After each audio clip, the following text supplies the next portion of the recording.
In today's video, we're going to be working on a 99 Pontiac Grand Prix with the 3800 motor. Some of the problems that this car is having is when it gets warmed up, it has a problem with the motor bogging down, or it doesn't seem like it has the power that it should.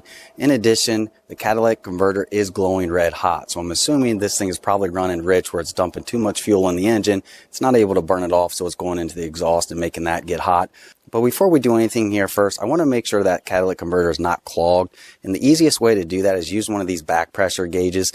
This is just the OTC version. It's a little bit better or more expensive one than some of the others that you see because it has this braided line here that won't melt. There's obviously other cheaper alternatives, and I'll put some links in the description. But I'll show you how you can very easily rule out if you have a clogged catalytic converter with one of these back pressure gauges. To get started, we first need to find the upstream O2 sensor. So essentially all that means is the sensor before the converter. There's also a downstream, and that's the one behind the converter. So on this 3800 motor, if you come to the back here, you're going to see that it is connected right here. So here's the plug, then there's the actual sensor threaded in right there. So all we're going to be doing, we're going to be removing that, putting our back pressure gauge in there, and that's going to be the hole that we're going to use to get our reading. Now, very important, before we do this, we want to first get the engine up to operating temperature. So we're going to start this one, let it run for about 10-15 minutes, turn it off just so the exhaust cools down a little bit. Then we'll come back over here, we'll remove our O2 sensor here, then we'll put our gauge in there and get our reading. All right, so after you get the vehicle warmed up a little bit, we turn it back off and we let it sit here for a few minutes to cool down. Now we're ready to remove the O2 sensor, so you just need to get an O2 sensor socket. I have a whole set here. You don't need all of these, but you definitely need one to get this done. And if you've never done this before, this is all that O2 sensor looks like, and you have that electrical wire coming up through there. So this will allow you to push it down in there like that to remove it. Now, I'll warn you, a lot of times these aren't going to come out without a fight, so you're going to at a minimum need a ratchet and a breaker bar, and if you get lucky and have some room, an impact really does help. Just make sure you're using a good quality socket there. So we'll first try to get it off with this impact, and if not, we'll get it with a breaker bar. So first, disconnect the plug. So just pull that off like that.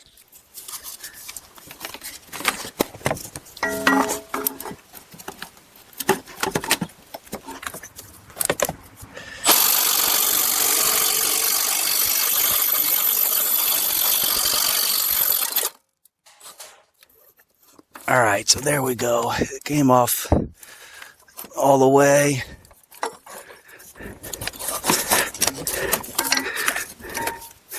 And that's what it's going to look like when you get it fully removed.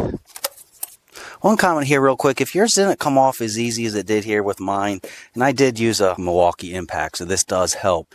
But if you don't have that and you're going to be using a ratchet and a breaker bar, you might need to make sure you spray it with some PV Blaster or something in there. You let this sit for a couple minutes, and typically this will help you get it off. And if you're curious on which Milwaukee impact I use, so this is just their newer stubby, and this is the 2562, and this one has 550 foot-pounds of torque, and as you can see there, it's very small, so it did work awesome to get this removed. But if you don't have an impact, you can always still use a breaker bar and some PV Blaster. Just don't give up. Eventually, you'll get it off.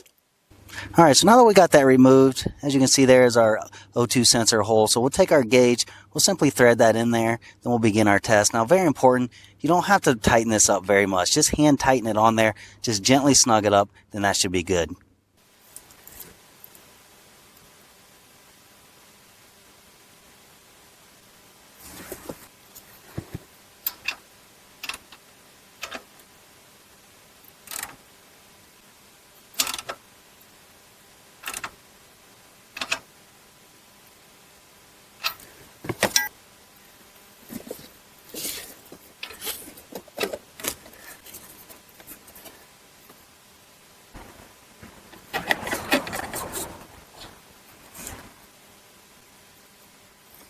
All right, so once you got that hand tightened on there, then we'll go ahead and we'll start the test. Now that we have everything hooked up, the first thing we're going to do is we're going to start the vehicle and let it idle. We want to monitor our gauge here. So typically in a lot of these gauges, there'll be two dials. So on the outside is going to be your PSI. That's the one we're going to be looking at here. So we do not want to exceed 1 PSI at idle. So if we start this thing, let it idle, and it goes higher than 1 PSI, we immediately know that we have a clog or restriction somewhere in the exhaust, probably the converter. Then we're going to do another test, and we're going to rev it up to 2,500 RPM. On that one, we want to make sure it doesn't exceed 3 PSI.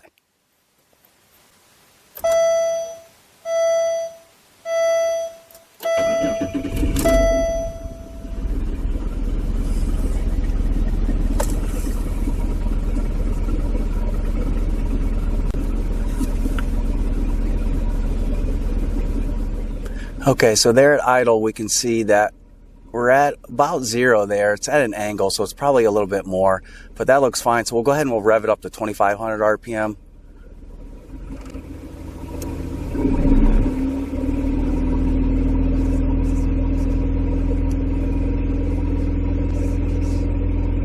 And we can see that it is going up a little bit, but it's not bad.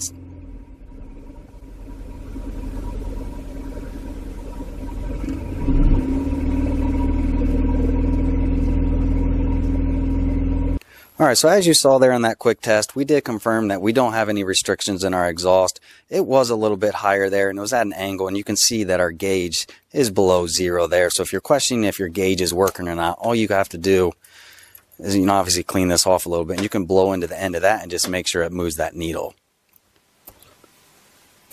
So as you saw there, it did move. So we confirmed our gauge is fine. And again, as I mentioned there earlier, at idle, as long as you're not over 1 PSI, and at 2,500 RPM, as long as you're not over 3 PSI, then you confirm you don't have any restrictions in your exhaust. So I highly recommend, if you're questioning if your converter is bad, or if a shop's trying to tell you, hey, we need to replace the converter, which is actually what someone was trying to do on this one for the sole reason it was glowing red hot. They just assumed the converter is bad without testing anything. And we did confirm we're not wasting any money on a converter. We're going to move on to, like I said before, in regard to the fuel system. So my guess on this motor here, it's running rich, whether it's a mass airflow sensor, fuel injectors, pressure regulator. There's some different things on this 3800 motor that can cause that. So we'll go into that in another video if you're interested on how to diagnose the fuel system and see what we're doing here on the running rich. But if you're questioning if your exhaust is bad or clogged, make sure you get one of these back pressure gauges. This thing will pay for itself the first time you use it, so you're not unnecessarily throwing away money on exhaust parts when it's something else on your vehicle. So hopefully this video helped you out. If it did, please give me the thumbs up. If you're interested in more content like this, please hit that subscribe. But again, I hope this helped you out, and thanks for watching.